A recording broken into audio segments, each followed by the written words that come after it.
Hello my dear students. आज हम लोग बहुत ही इम्पोर्टेंट टॉपिक है ज्योमेट्री का एल्टीट्यूड, इसको पढ़ेंगे। एल्टीट्यूड एंड ऑर्थो सेंटर हम लोग इस वीडियो में देखेंगे। एल्टीट्यूड के बारे में और किसके बारे में? ऑर्थो सेंटर के बारे में। चलिए देखिए, ध्यान देंगे इधर। A line segment which is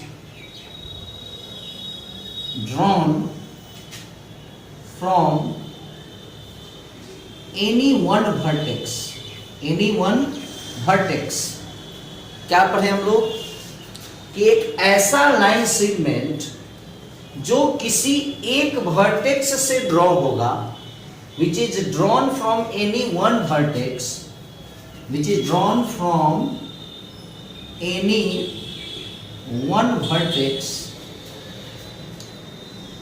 and which is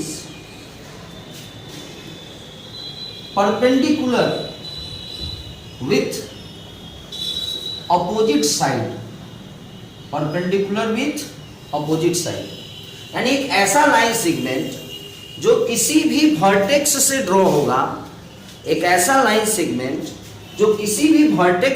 होगा, और जो सामने वाले साइड के साथ ऑपोजिट साइड, इट मींस सामने वाले साइड के साथ परपेंडिकुलर हो, मतलब 90 डिग्री का एंगल बनाए। फॉर एग्जांपल ध्यान देखेंगे, फिगर में देखेंगे। सपोज कीजिए कि एक ट्रायंगल है ABC और A से, वर्टेक्स A से एक लाइन ड्रॉ हुआ। वर्टेक्स A से हमने एक लाइन ड्रॉ किया जो सामने वाला साइड, इट मींस BC पर जाके वो परपेंडिकुलर है। हमने एक लाइन सेगमेंट ड्रॉ किया A से, वर्टेक्स A से, जो सामने वाले साइड BC के साथ 90 डिग्री का एंगल बनाया है। इट मींस AD जो है वह BC पे परपेंडिकुलर है, तो इट मींस कि AD को हम लोग एल्टीट्यूड कहेंगे। सिमिलरली आप यही सेम काम वर्टेक्स B से भी करा सकते हैं। आपने B से कोई लाइन ड्रॉ कराया और वह लाइन सेगमेंट, सपोज कीजिए हमने B से एक लाइन सेगमेंट ड्रॉ किया BE, जो जाकर AC से मिला। कहां मिला? E पे मिला, और 90 डिग्री का एंगल बनाया AC के साथ। ये जो BE लाइन सेगमेंट हुआ वह AC के साथ 90 डिग्री का एंगल बनाया, तो BE को भी हम लोग एल्टीट्यूड कहेंगे। एक और, सपोज कीजिए कि हम लोग C से एक लाइन ड्रॉ किए हैं, C से, वर्टेक्स C से हम एक लाइन ड्रॉ किए हैं, और ये लाइन सेगमेंट भी सामने वाला साइड दैट इज AB के साथ 90 डिग्री का एंगल बनाया है, तो हम लोग CF को भी एल्टीट्यूड कहेंगे। इट मींस एल्टीट्यूड का मतलब आपने ये समझा कि किसी भी वर्टेक्स से, ट्रायंगल के किसी एक वर्टेक्स से एक लाइन सेगमेंट ड्रॉ होगा और वह सामने वाले साइड के साथ 90 डिग्री का एंगल बनाएगा, तो हम लोग उसको एल्टीट्यूड कहेंगे। क्या कहेंगे हम लोग उसको? एल्टीट्यूड। अब एक टर्म आता है, इट मींस कि AD is altitude, AD altitude होगा ओनली व्हेन AD BC के साथ परपेंडिकुलर होगा। AD एल्टीट्यूड होगा कब? जब AD BC के साथ परपेंडिकुलर होगा। ठीक उसी तरह से BE इज एल्टीट्यूड ओनली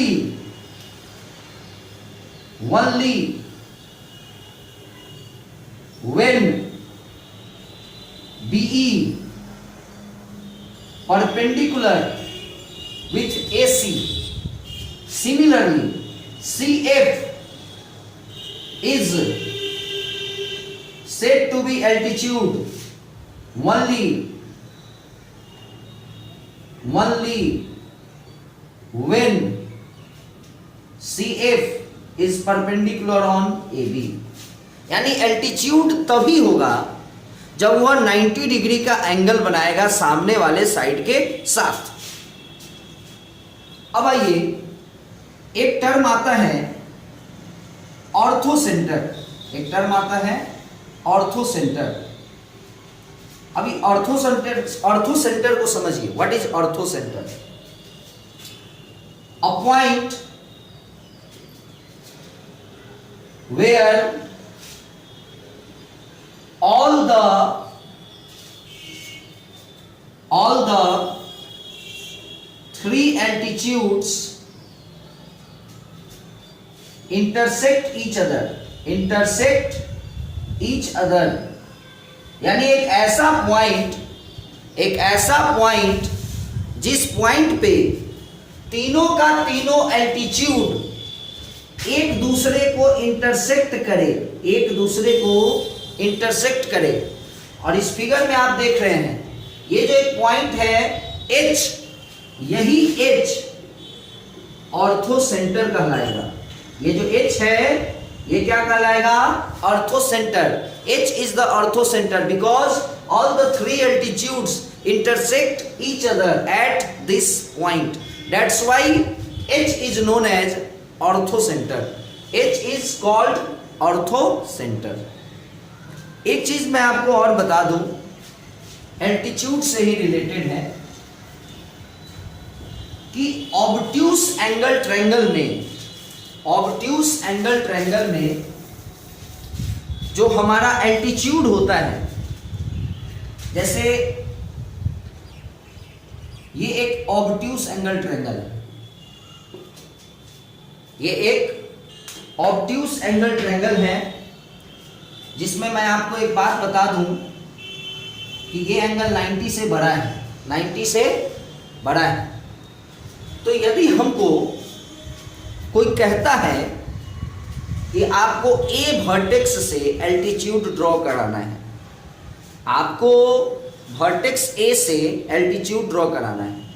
तो माय डियर स्टूडेंट, हमने अभी एल्टीट्यूड के बारे में पढ़ा कि किसी भी वर्टेक्स से यदि एल्टीट्यूड ड्रॉ कराना है, मतलब वह सामने वाले साइड के साथ परपेंडिकुलर होगा। और आप लोग ये जानते हैं कि परपेंडिकुलर मीन्स सीधा। परपेंडिकुलर मीन्स जैसे इस पॉइंट से अगर हमको कोई परपेंडिकुलर लाइन ड्रॉ कराना है, मतलब सीधे इसको छोड़ देंगे। सपोज करो ये मार्कर है और हमको एकदम परपेंडिकुलर लाइन बनाना है, इसको सीधे छोड़ देंगे। सीधे छोड़ेंगे ना तो एकदम स्ट्रेट जाएगा, तो 90 डिग्री होगा ना। तो ए से परपेंडिकुलर ड्रॉ करना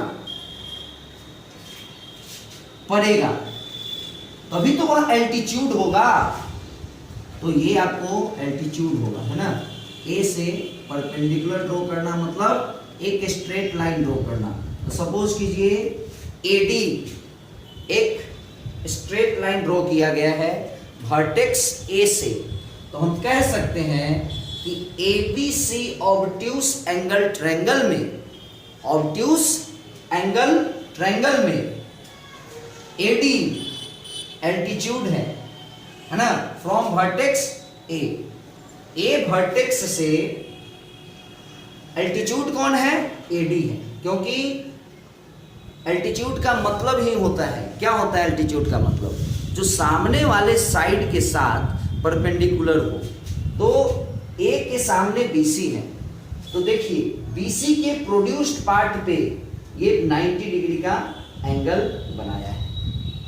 तो ऑब्ट्यूस एंगल ट्रायंगल के केस में जो एल्टीट्यूड होता है वो एक्सटीरियर में होता है। हालांकि एक फॉर्मूला आप लोगों को एरिया ऑफ ट्रायंगल में एक फॉर्मूला आता है, हाफ इंटू बेस इंटू यही करस्पॉन्डिंग हाइट, है ना, corresponding height CH, corresponding height. इसका ये मतलब होता है कि अगर आपने बेस BC को लिया है, यदि आपने बेस BC को लिया है, तो BC पे जो हाइट होगा यानी एल्टीट्यूड होगा, हाइट मतलब एल्टीट्यूड होगा। तो BC पे एल्टीट्यूड मतलब BC के अपोजिट जो वर्टेक्स है वहां से परपेंडिकुलर लाइन, चाहे वह ट्रायंगल के बाहर ही क्यों ना हो, यानी बेस BC होगा बट एल्टीट्यूड AD लेंगे, बशर्ते AD जो है वह इस ट्रायंगल के बाहर का चीज है बट एल्टीट्यूड AD होगा, हाइट AD होगा, क्योंकि हाइट का मतलब, एल्टीट्यूड का मतलब जो 90 डिग्री जो परपेंडिकुलर हो वो होता है। ओके माय डियर स्टूडेंट, मैं विश्वास करता हूं कि आप लोगों को ये दोनों टर्म एल्टीट्यूड और ऑर्थोसेंटर समझ में आया होगा। Okay bye.